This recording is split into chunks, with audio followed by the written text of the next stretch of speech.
All right, hello, welcome to another video. Yeah. Right, let's show you around this new to me acquisition for the channel. So we've got the Bandit, we've got a 1200 Bandit for the channel to muck about with. So basically, she's done about 66,000 miles, so not a massive amount.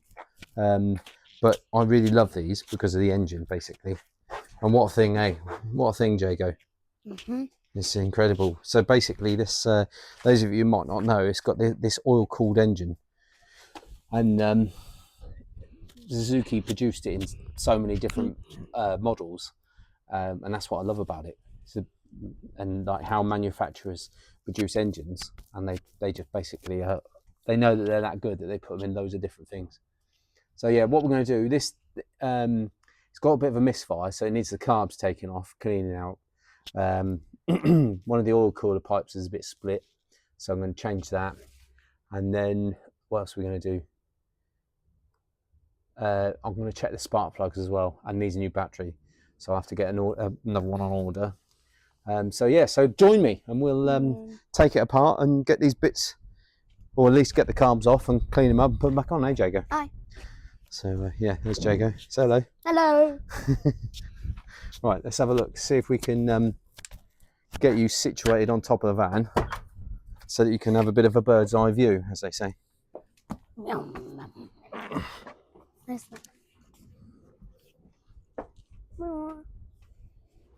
Right, fuel tank is now, no, in fact, I've got one last thing to rig up the fuel tank, which is put a Jubilee clip on the pipe, and then it's ready to run. I'll put the carbs back on, and then we'll see.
I need to get the gauges on, I think.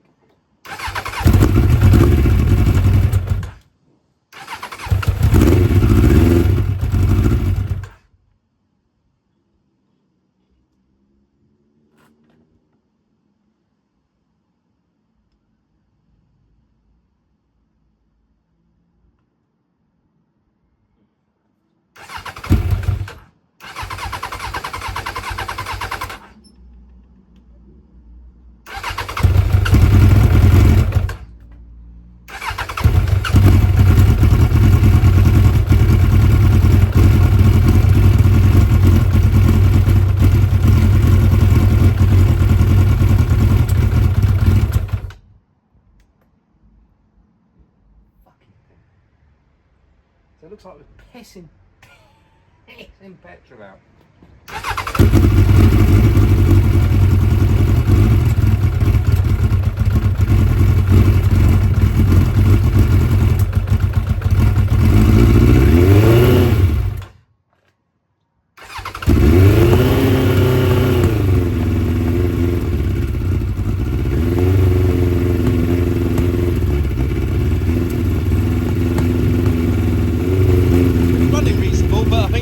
Well, it's the middle two. I'm going to take carbs off again because they're leaking. So, oh well, there we are. Never mind. So please bear with me. And essentially, what I'm going to do is I'm going to try and balance the phone somewhere, and I'm going to strip my carbs down. So I'm on to carburetor rebuilding on the Bandit. Not to worry, we'll keep trying, and that's all you can do is keep going. So I'm going to try and excuse the wobbly video. Just get you so you can see down here as best as I can. Right, I can also see what I'm doing as well with the video, which is always a bit of a problem when you're doing stuff and you're, you know, there's no camera facing you. Basically, the point I'm trying to make. So here's the carbs. So essentially these. Yeah, that's the other thing. I mustn't forget to get things like that off. These carbs are what they fit on a 1200 Bandit, which is what I've recently come into ownership of. And what had happened was the Bandit had had a problem where it was only wasn't running on all 4 cylinders. Well, the things that I found is I cleaned the carbs up, and in doing so, let me think about this. So I'm pretty sure it's when it's on the bike, it's that one there. So that would be the front of the bike. But that was the one that's giving a bit of problem. And when because I know it's that one, because when I've taken it off, basically here and here, I should show you with a screwdriver. So this screw here and this screw here, I had to change them because they rounded them off, or I rounded them off. And in taking that off, because it was a bit leaky, I broke one of the seals. So anyway, there we are. What I'm going to do now then is should I start there? Let's start at this one, because I think it's going to be the worst one to do. Plus it's got bits missing. So before I take all that off. So the other downfall, I say downfall, the difficulty is, now I've got a SD card, or an SD card, in the back of my phone. You can see me there. Which is, the idea with that is it'll give me more storage space, essentially. I can't put my speaker in, or my microphone in to play. So hopefully you can hear me, and I'm sort of talk as loud as I can. And then go from there. I shouldn't use that really, because that's the wife's art stuff, so that can go up there. I was just thinking I could do with putting I'll get a magnet. 1 second. Right, back again. Sorry about that. So I'm going to use an empty filler pot for my bolts, because my magnet one, I'm still using that with the bits in the garage. So we'll come back to that. I'll show you that at a later date. Here is my carb rebuild kit, which I found on eBay. So now I'm going to put this away, because I don't want that to get damaged. What we'll do is I'll start to. In fact, I'm going to do it working from left to right as we look at it, rather than start halfway through. So I'm going to take that off.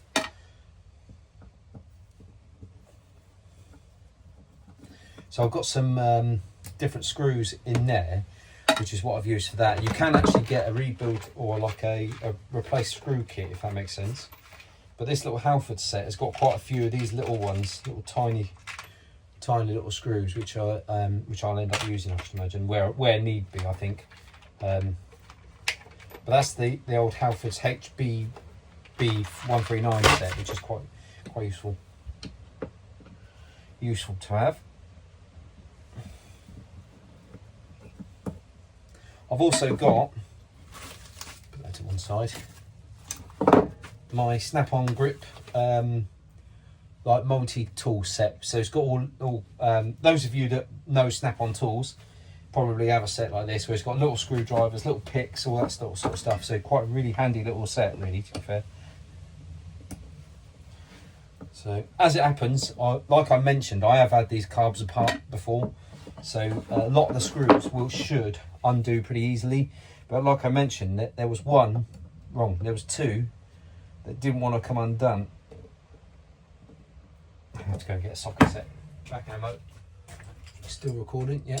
Back again. Right. 10mm. Undo this little temperature sensor.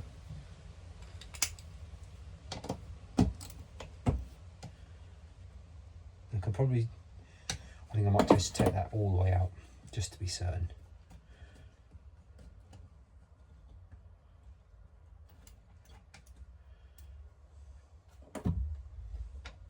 Right. Now what was it? That was it. I'm going to have to leave all the covers off because it's still pretty clean, but leave all the covers off because I've got to set the float heights, because that was one thing that I did notice when I put it back together again. The float heights were different, and of course that's quite critical. For those of you that know, the float height is quite a critical thing to have right. So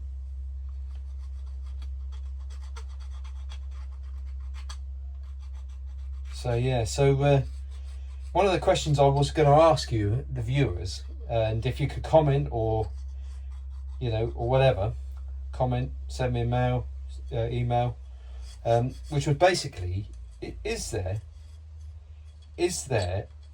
and I think I know the answer to it anyway, but is there a market for a freelance mechanic? Because there's basically jobs out there for freelance MOT testers, but could you work 12 months of the year doing freelance mechanicing, freelance MOT testing, and all those sorts of things? I don't actually work as a mechanic at the minute, and haven't done for quite some time, but I often think to myself, is it something that I could either go back into, because I enjoy it, but I just didn't enjoy the kind of day-to-day part of it, if that makes sense. The bit that where you've got like potentially someone that's never been a mechanic who's telling you what to do, and I'm sure those of you out there sort of have felt like that, and and it kind of got to me a bit, hence why I come out of it. But is there a need for it, and is there a market for it? Freelance mechanicing, where you basically work business to business rather than to the consumer, if that makes sense. Interesting insight. And maybe there's people out there that actually do that job. Would be interesting to find out. So there's the float, getting that off there like that. Comes with a new plunger like that as well. So I'm going to put that down to one side. That's the kit there. So you've got all the seals, all the pilot jet and main jet bits, and a spring, and all the various other bits and bats.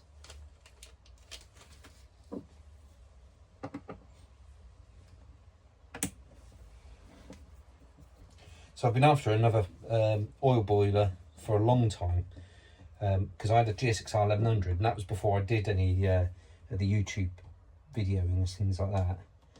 And I bought that as a box of bits and built it up, and oh, what a machine that was. Love that thing. There must be a special tool to get this off.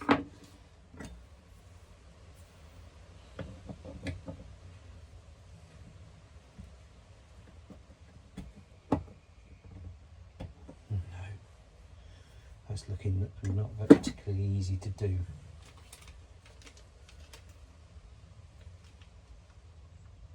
Where's this bloody gauze filter? Obviously, strangely, how much different there is in between the years, because it's very similar to the GSXR 1100 carbs, but not 100% the same. The one thing that worries me about doing them a lot of the time, there's a seal on there, look. So there's a little O-ring around there, which is very crusty.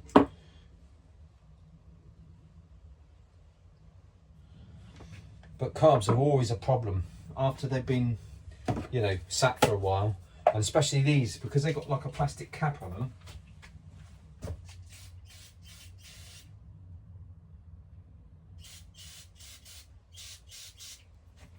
It doesn't bode well with them. That plastic, when they sit for a long time with no fuel in there, in the carbs, the fumes apparently don't do them any good whatsoever, and before you know it, the carbs are knackered, or at least the tops are.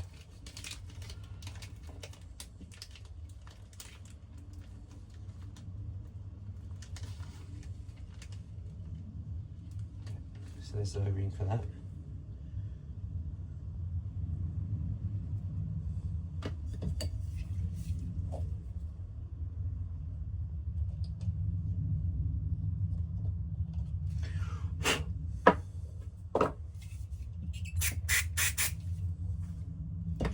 I was a bit wary about having them ultrasonically cleaned as well, because the last set I did, I got ultrasonically cleaned. I found that they kind of took some of the oil off, and it wasn't seeming to be the same after that. How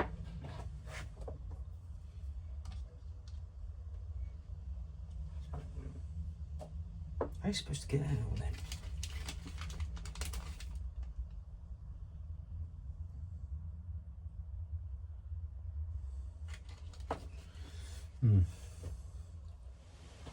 Now I need to go and get another pair of pliers. So back in a moment.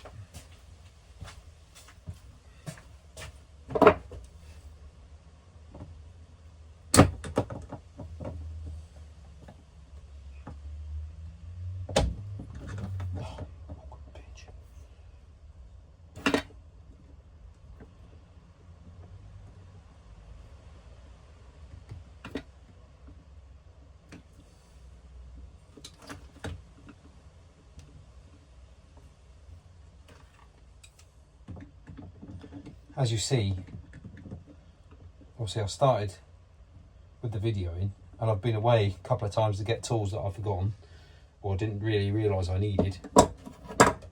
And that's the reality of doing this sort of stuff.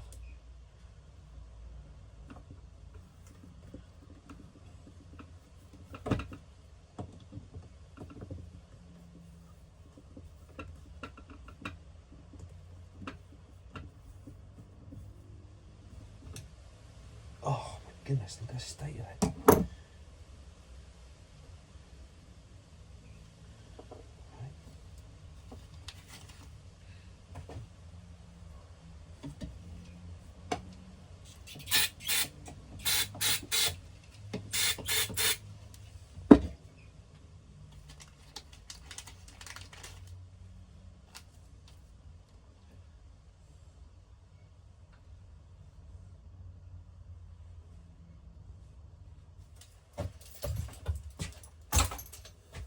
Bigger screwdriver should work the job better. There she goes.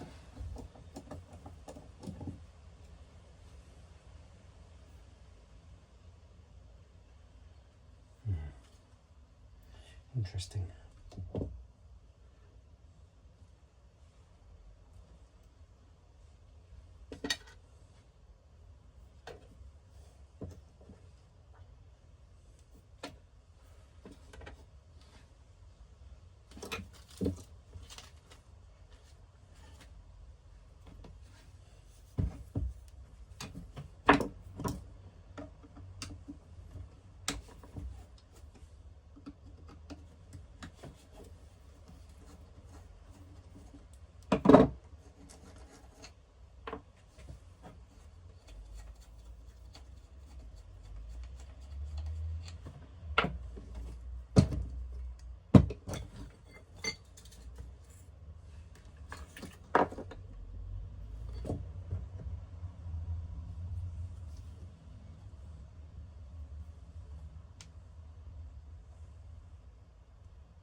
Right.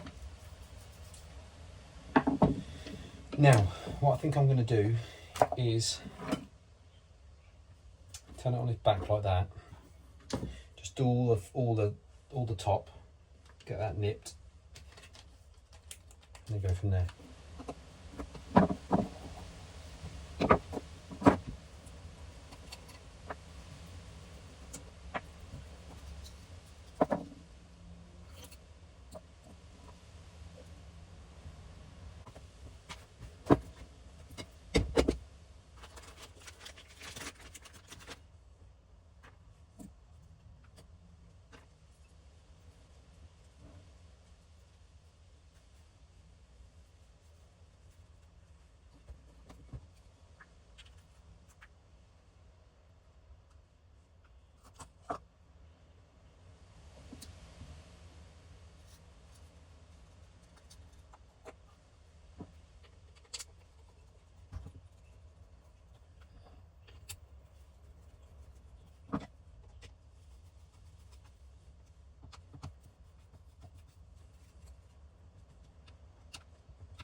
Everything else.